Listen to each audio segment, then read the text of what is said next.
Hello বন্ধুরা, আজ আমি তোমাদের জন্য নিয়ে এসেছি জিভে জল চলে আসার মতো একটি রেসিপি।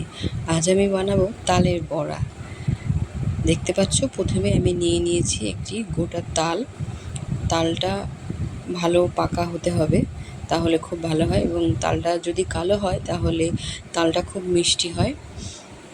তালটা কম পাকা হলে ভালো হয় না, একটু কষ কষ লাগে খেতে পিঠাগুলো। তাই দেখতে পাচ্ছ একটা তাল নিয়েছি, এই তালটাকে খুলে নিয়েছি। খুলে নেওয়ার পর এই তালটাকে ভালো করে জল দিয়ে ধুয়ে নেব।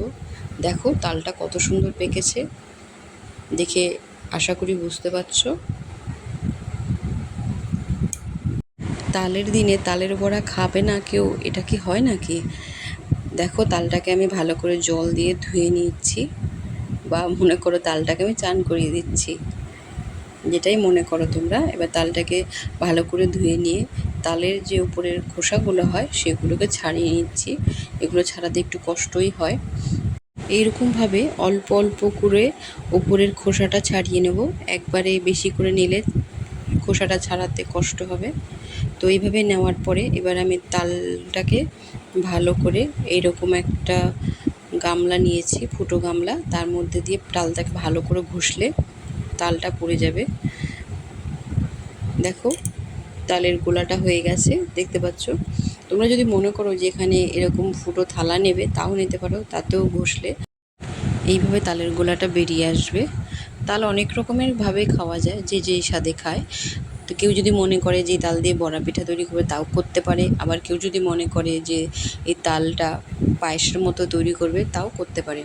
তো দেখো তালের গোলাটা আমার তৈরি হয়ে গেছে। এবার আমি একটা বাটি নিয়েছি, এই বাটির মধ্যে মেজারমেন্ট কাপের মোটামুটি 1.5 কাপ মতো তালের গোলাটা নিয়ে নিলাম। আমি যেহেতু আজ বড়া পিঠা তৈরি করব, তাই আজ বড়া পিঠা কীভাবে তৈরি করতে হয় সেটি আমি তোমাদের দেখিয়ে দিচ্ছি।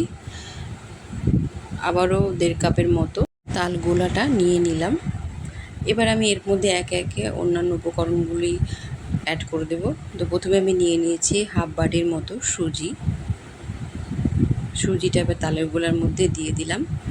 এবার আমি নিয়ে নেব হাফের একটু বেশি চিনি, হাফ বাটির একটু বেশি চিনি নিয়ে নেব।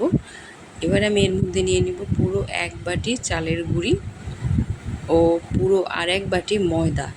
এই সমস্ত উপকরণগুলো দেওয়ার পর এর মধ্যে আমি এবার অ্যাড করে দেব স্বাদ মতো লবণ দিয়ে দিলাম। লবণ দেওয়ার পর এবার এই সব উপকরণগুলো ভালো করে একটা স্পুন দিয়ে এরকমভাবে নাড়াচাড়া করে মিশিয়ে নেব। এর মধ্যে কোনো জল অ্যাড করা যাবে না, ব্যাটারটা ঠিক এরকমভাবেই তৈরি করতে হবে। দেখতে পাচ্ছ আমি যেভাবে নাড়াচাড়া করছি এবং যে সমস্ত উপকরণগুলো দিয়েছি। আর আমি যে বলেছিলাম তালের পায়েসের কথা, সেটি কিভাবে তৈরি করতে হয় আমি তোমাদের বলে দিচ্ছি। তালটাকে নিয়ে ভালো করে জাল দিতে হবে। জাল দিয়ে যখন তালের মধ্যে আর জল জল ভাব থাকবে না, তখন সেই তালের মধ্যে চিনি আর পরিমাণ মতো দুধ অ্যাড করে দিয়ে ভালো করে জাল করে নিলেই তালের পায়েস তৈরি হয়ে যাবে। ব্যাটারের ঘনত্বটা ঠিক এই রকম হবে, দেখতে পাচ্ছ। এই দেখো ব্যাটার, আমি ভালো করে দেখাচ্ছি ব্যাটারের ঘনত্বটা কেমন হবে। এদিকে আমার ব্যাটার রেডি, ওইদিকে আমি কড়াই বসিয়ে দিয়েছি। কড়াইয়ের তেলটা গরম হয়ে গেছে। এবার আমি বড়াগুলো আস্তে আস্তে হাত দিয়ে দিচ্ছি। ব্যাটারটাকে যত ফেটানো যায় বড়াগুলো তত ফ্লফি হবে, এবং চালের গুঁড়ির সঙ্গে ময়দাটা অবশ্যই মেশাতে হবে, না হলে তালের বড়াগুলো শক্ত শক্ত হবে। দেখো এবার আমি তালের বড়াগুলোকে ভালো করে নাড়াচাড়া করে ভেজে নিচ্ছি, এবং এই সময় যদি কেউ গ্যাসে করে থাকো তাহলে ফ্লেমটা মিডিয়াম টু লো করতে হবে।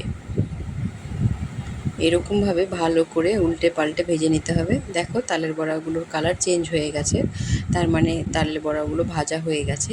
এবার এইগুলো তালের বড়াগুলোকে আমি তুলে নেব, ভালো করে ছেঁকে নেব যাতে এর মধ্যে আর কোনো তেল না থাকে। তো আজকে তোমাদের এই ভিডিওটা কেমন লেগেছে আমাকে কমেন্টসে অবশ্যই জানাবে। আর যারা যারা আমার চ্যানেলে নতুন বন্ধুরা আছো তারা আমার চ্যানেলটাকে অবশ্যই সাবস্ক্রাইব করে দিও। তো এইভাবেই তোমরা আমার পাশে থেকো। আজকের জন্য তাহলে এ পর্যন্তই।